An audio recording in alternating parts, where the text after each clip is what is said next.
చేసినటువంటి మహనీయుడు ఆయనే కాదు, తన భార్య అయినటువంటి సావిత్రిబాయి పూలే గారికి చదువు చెప్పి సావిత్రిబాయి పూలే గారి చేత మొట్టమొదటి బాలికల పాఠశాలను స్థాపించి అనేక అవరోధాలు అడ్డంకులు ఎదురైనప్పటికీ వాటన్నిటిని కూడా అధిగమించి ముందుకు నడిపించినటువంటి మహనీయుడు. ఈ దేశంలో ఉన్నటువంటి అనేక మార్పుల కొరకు, సాంఘిక దురాచారాలను పోగొట్టడానికి కొరకు కానీ ముందుకు నడిపినటువంటి మహనీయుడు.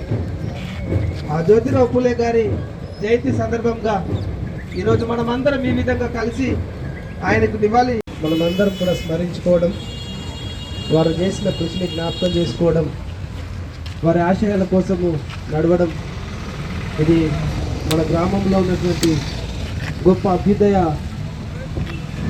భావాలకు సూచనగా తెలియజేస్తున్నాం.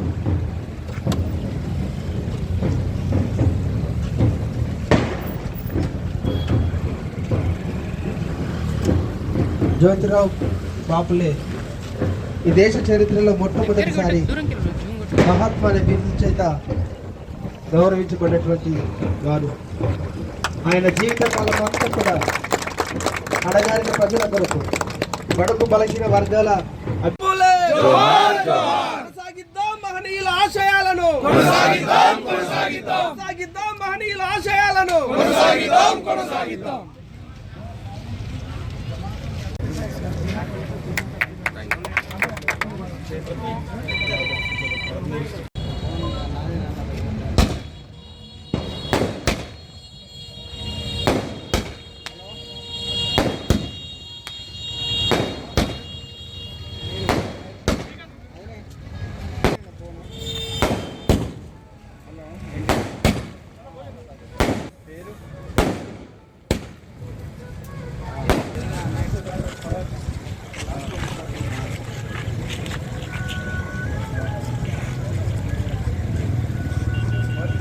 మహాత్మా జ్యోతిరావు పూలే ఆశయాలు, వర్ధిల్లాలి సావిత్రిబాయి ఆశయాలు,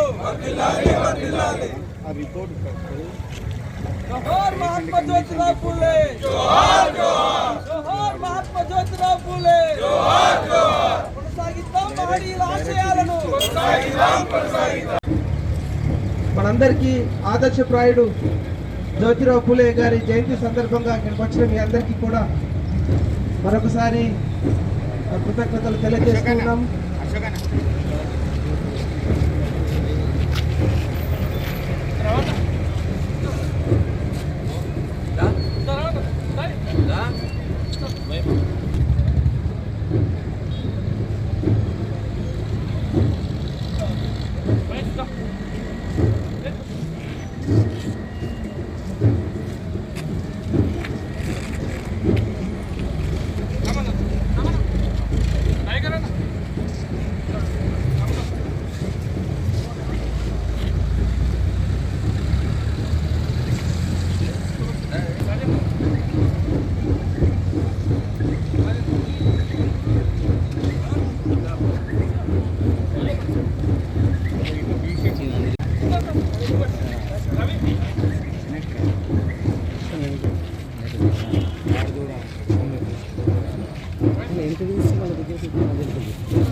జోహార్ జ్యోతిరావు పూలే, వర్ధిల్లాలి మహనీయుల ఆశయాలు, వర్ధిల్లాలి మహనీయుల ఆశయాలు.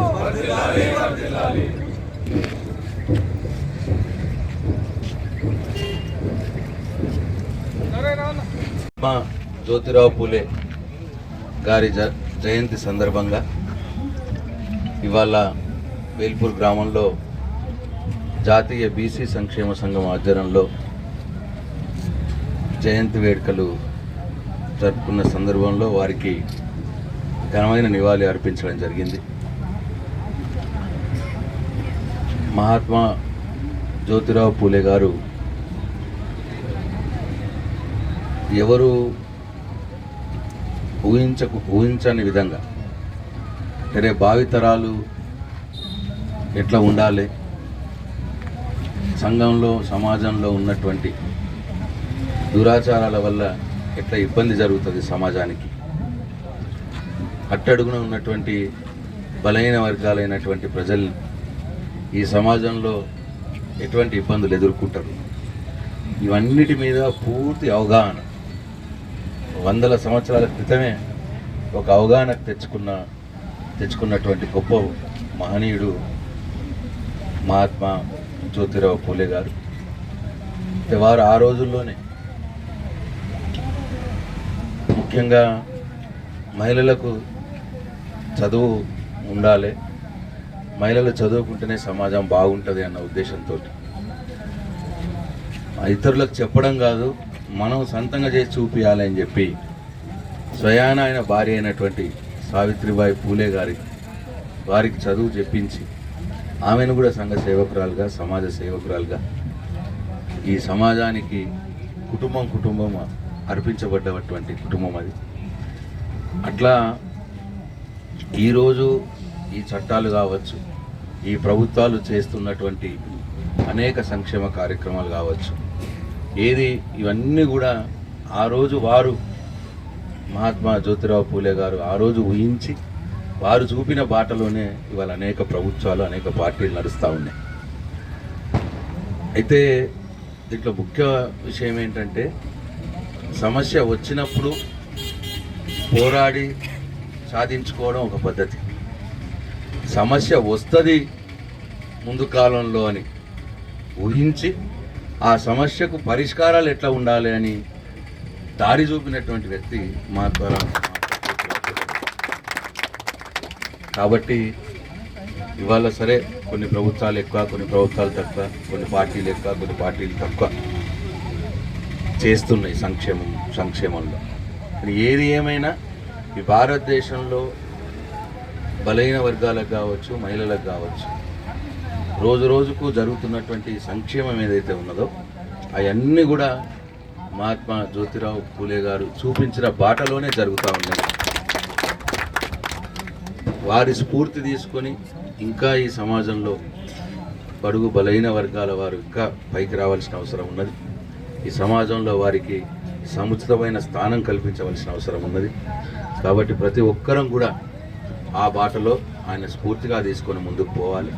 ఒకరికొకరము సహకరించుకొని ఏదో ఏదో ఏదో చేయాలా అని చెప్పి ఒక పార్టీ మీదనో, ఒక వ్యక్తుల మీదనో, ఒక నాయకుడి మీదనో రుద్దడమే కాకుండా మనలో కూడా, మన సమాజంలో, మన గ్రామంలో మనం కూడా ఒకళ్ళు సహకరించుకొని ఎవరైతే అట్టడుగున ఉంటారో, ఎవరైతే బలహీనంగా ఉంటారో వారికి చేయూతనివ్వడం, లేదు పార్టీలపైన, ప్రభుత్వాలపైన ఒత్తిడి తెచ్చి ఆ అట్టడుగు బలహీన వర్గాల వారికి సాయం అందించడం, ఇలాంటి కార్యక్రమాల్లో మనందరం కూడా భాగస్వాములు కావాలని నేనుగా, టీఆర్ఎస్ పార్టీగా, కేసీఆర్గా బడుగు బలహీన వర్గాల సంక్షేమం కోసం ఎల్లప్పుడూ కూడా కట్టుబడి ఉంటామని చెప్పి మనవి చేసుకుంటున్నాం. మరొక్కసారి జ్యోతిరావు పూలే గారి, మహాత్మా జ్యోతిరావు పూలే గారి ఆశయాలను ముందుకు కొనసాగించాలని, వారి స్ఫూర్తి తీసుకొని మనందరం పనిచేయాలని వారికి మరొకసారి నేను ఘనమైన నివాళులు అర్పిస్తూ సెలవు తీసుకుంటున్నాను.